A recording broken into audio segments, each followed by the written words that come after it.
I think the ones that always kind of weird me out are the ones asking for feet pictures. I've been getting a lot of comments asking for foot pictures, and I'm like, guys, you do you not realize I'm a dancer? Like, my feet are all like, it's not a situation. Like, you don't want to pay for that, That's such a good way to look at it. You guys don't want that. That's not. right? You guys don't.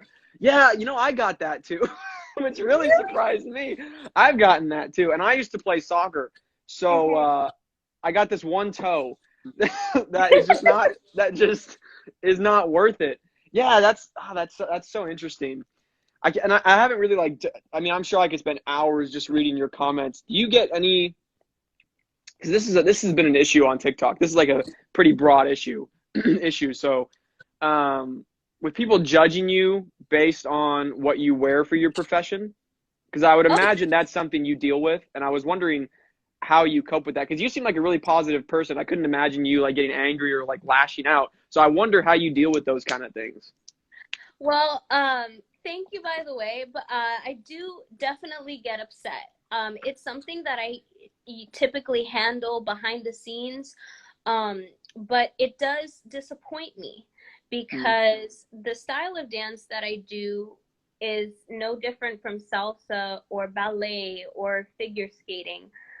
Yes, the body is exposed a little bit more than it usually would be, but it's not a scandalous dance. Right, Inherently, it's not. You can turn it into that, but it's really not. right, right. And so when people come to me saying, "Oh, what would your mother think about what you're doing?" or "Oh, you're uneducated and just selling your body for money," it really it makes me wonder, like, how much we need to grow as a society to learn about what this style of dance really is.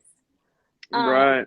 and, sometimes I catch myself trying to fix the problem all by myself. But the thing is, there's 7 billion people in the world, right? We Yeah. can't keep everybody's mind.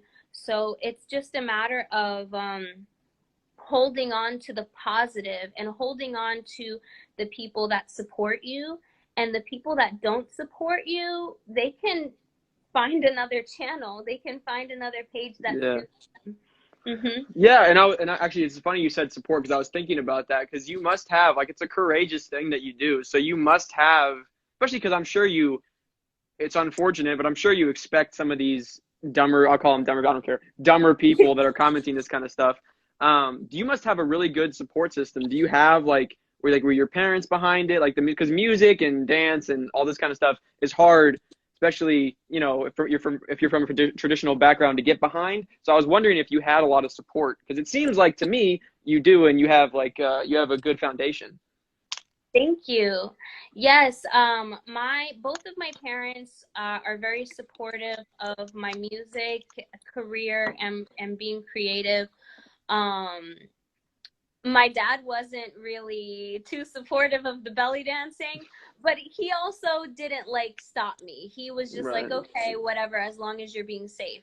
But my parents did always encourage me to follow my dreams and um, express myself in the way that I saw fit, as long as I wasn't doing anything inappropriate. Right. See, that's what's so important, because I think people, especially now with I think people want you to either agree with this or be on this side, or like pick a side. But it's so important, especially like my dad is a pretty traditional guy who would love to see me have a safe job with a safe, steady income, blah blah blah. But he's never like tried to stop me, which I think is really important. He gives me great advice all the time, and I think he knows that I really want it. Yeah. And like, I was just thinking about this today. I couldn't imagine if I like saw my future and I wasn't doing something in entertainment. I would just be so crushed. So I can't imagine doing it, because I've had a lot, and I'm sure you have too, a lot of bumps in this road already, and I haven't been trying this very long. Like I started TikTok maybe a year and almost a half ago, and there was already so many bumps and moments where you think, do I want to do this? Is it going to be worth it? And like, remember when my page got taken down? Thank you for Yeah. reaching out to me. Yeah, when that happened, I was pretty like I was depressed for honestly like just a couple hours, and then I realized I was like, this isn't gonna stop me, which to a certain degree made me feel really good. And I was like, okay, so now I know they can take my entire page away, and I don't care. Like I'm gonna keep going because this is what I want, and that was a huge comfort to me. And I wonder if you had any of those like roadblocks yet. Hopefully you haven't, and you never will. But I'm wondering if there's ever been a scenario and how you were able to find it again and push through to reach your passion. Yeah.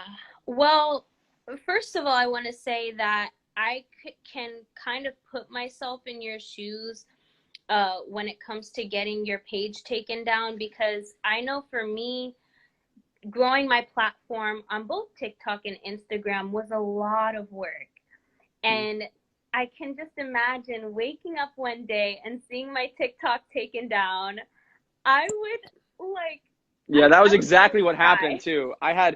There was no warning. I mean, I got it back, and recently, I don't mean to interrupt your train, but I was just gonna say real